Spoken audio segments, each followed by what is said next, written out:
When you play the Game of Thrones, Subscribe and like. or you die. There is no middle ground. Welcome back to the Grease Goblins YouTube channel. In today's video, we're going to be talking about the history and the lore of the Isle of Faces. It's this mysterious part of George R.R. Martin's world that doesn't really have a lot of information about it, but it seems to be very important, and given the few things we do know about it, it could play a massive factor in the rest of the story. Now, the Isle of Faces is a place that we have not actually been to in the main A Song of Ice and Fire series. We've been kind of close to it, but we've never actually gone there. We've had rumors from both Fire and Blood and the World of Ice and Fire of the things that have happened there and what it's about, so we're going to go through that in today's video. So for you guys that don't know, the Isle of Faces is an island located in the middle of the God's Eye. If that doesn't ring any bells, it's basically the big lake that is to the south of Harrenhal. It's a pretty big important location. We go to the God's Eye a few major times in the series. The one that comes up for me is Arya when she's with Yoren. They basically reach a part of the God's Eye. And so the history of the Isle of Faces is linked to the ancient war of the Children of the Forest and the First Men. This is before the Andals. This is still when Westeros and Essos was connected through the Arm of Dorne. We're talking way back in the past. Now, this conflict between the First Men and the Children of the Forest would shape Westeros entirely. It is alleged that the Isle of Faces may have been where the Children of the Forest used the Hammer of the Waters to break the Arm of Dorne, which connected Westeros and Essos. At one point in the histories of Westeros, we are told that it was connected to the overarching Essos continent as well, but because of this conflict, those separate and Dorne becomes, well, not connected anymore to Essos. What's really interesting, though, is if this was the place where this great magical event happened, is there more power on the Isle of Faces than in other places for the Children of the Forest to go to? To end the war, the island hosted the Pact, ending the war. The weirwood trees and the island were all given faces to witness the Pact so that the old gods would see and remember, as well as the formation of the Green Men to look over them. This is like, for instance, this is maybe not a great example, but it would be kind of like how Thanksgiving is with the United States with like the Native Americans, and then also the settlers having like a Thanksgiving. It'd be the same kind of idea as that. This was supposed to be a celebration, the ending of their war and their conflict. What we know is that the Children of the Forest then kind of retreat. They go further into the north and they claim the more forest areas and further up north, whereas the old men kind of controlled most of the things down south. A lot of the weirwood trees were cut down because of these faces. The old men believe that the old gods of the Children of the Forest were spying on them through the trees, so they cut down a lot of them. But the Isle of Faces, nothing was allowed to hurt these weirwood trees, and that's why the Green Men were established. We don't know much about the Green Men. We have a couple rumors on their appearance. In one of the rumors, it's that the Green Men appear having horns and dark green skin, more like a mutational creature or something along those lines, or maybe a half-man type creature. But what Maesters believe is that they are really men that dress all in green and have headdresses with horns. I subscribe to this more. There isn't really a lot to back up the idea that this is just some new creature that George has created or new species. It would make sense if, because of the idea of the Isle of Faces and how mysterious it is, that people would play up the idea that it is this new species instead of it just being, you know, humans that take on the idea of being the Green Men, and that's how they forged that alliance. It is also alleged that even to this day in the main story, that the Children of the Forest and the Green Men still occupy the Isle of Faces. But we'll talk about that here in a little bit, as there's reasons for that to be believed. But as time would go on, we would see the Andals do their invasion as well. They actually did try to invade the island, but they were repelled, and the Isle of Faces still remained as like the last, I would say, stronghold, I guess, of the Children of the Forest, of the old gods.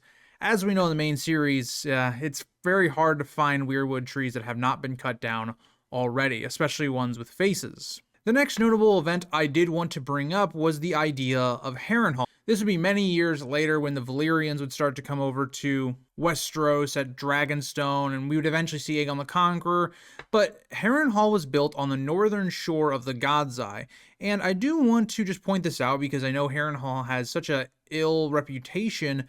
I do wonder, just because of the relation to Harrenhal to the Isle of Faces and how powerful the Isle of Faces seems to be, if during when Harrenhal was burned, and all of these people were killed inside of it, could that blood sacrifice have triggered some sort of magic from the Isle of Faces? And maybe that's why it has such a strong connection, it would seem, to like magic. So when you think of, for instance, House of the Dragon with Alice Rivers, maybe the reason her magic seems to be so strong is because, well, she's very close to the Isle of Faces, the power of that magic, plus the maybe blood magic that had been done at Harrenhal, and that gives it this ghostly feeling, a higher connection to magic, and maybe the Isle of Faces in proximity, giving it a little bit more, like a boost to its magic as well. We might never know that, but I do think it's fun to theorize on that idea because of where Harrenhal's location was. But after this point, now we just have to go into speculation. So it is said that likely the Children of the Forest and the Green Men could still be there based upon the fact that anytime someone has tried to go there, maybe, you know, a lordling in the Riverlands or whatever, there's always been this weird wind that just pushes them away, or a flock of ravens that drives them away. No one is allowed to enter the Isle of Faces, which is really interesting given the idea that the old gods or the Children of the Forest or the Green Men, whoever you believe is responsible for this, are protecting the island from intruders, and there's very few rumors that we have of people possibly going there. So the first one that we have is that Adam Velaryon is said to have taken his dragon there and taken counsel with the Green Men, but who knows if this truly actually happened. It's one of those things where it's like, this could be something the singers thought up or whatever, and you also got to be thinking, why would the Green Men, why would the Children of the Forest allow Adam to land here? I know that he has a dragon, but if you're able to summon like this great wind that could also maybe repel a dragon or not make a dragon want to, you know, sit there. There's another idea like the dragons don't want to fly north of the wall. Could there be some sort of magic like that that wouldn't allow a dragon to land there? We don't know, but if it was the idea that possibly they allowed Adam Velaryon to land there, maybe it was to give him counsel because they knew what would happen in the future and his role was pivotal in that. And so maybe they told him to keep faith in some idea. We don't really know. There's not a lot to back up that he did or did not go there, so we'll just have to leave that up to speculation. But another moment during the Dance of the Dragons, I want to point out, this is massive spoilers. If you do not want things spoiled from House of the Dragon, I would skip a couple minutes or do whatever you gotta do because this is massive. Another theory proposed is that Daemon actually survived his encounter with Aemond in the battle above the God's Eye. Really fascinating that this massive turning point of the war happens above Harrenhal, above the God's Eye, close to the Isle of Faces. But what's very interesting is that we know Caraxes' body was found, Vagar's body was found, and even Aemon's body was found some time later, but Daemon's body was never found. Many have believed maybe Daemon survived this somehow and made it to the Isle of Faces, as he's never seen again, and it would be pretty hard to not notice Daemon if he had lived. Now maybe he had wounds from falling off of the dragon, all that kind of stuff. Like I believe if he survived even for some time after, he would have been in a pretty bad condition. But I think that if he did live sometime after he killing Aemond and all that, maybe he was on the Isle of Faces for some time. There's not really anything to back this. It's just the idea that his body was never found. That's the whole idea. So we don't really know, but I think it's really interesting to think about, given how much House of the Dragon focused on the idea of Alice Rivers and Daemon. Maybe Daemon went to the Isle of Faces, given the magical connection that's been opened up with that door. I wonder in the show if we will see the Isle of Faces, but I just wanted to kind of leave that door open for you guys as well.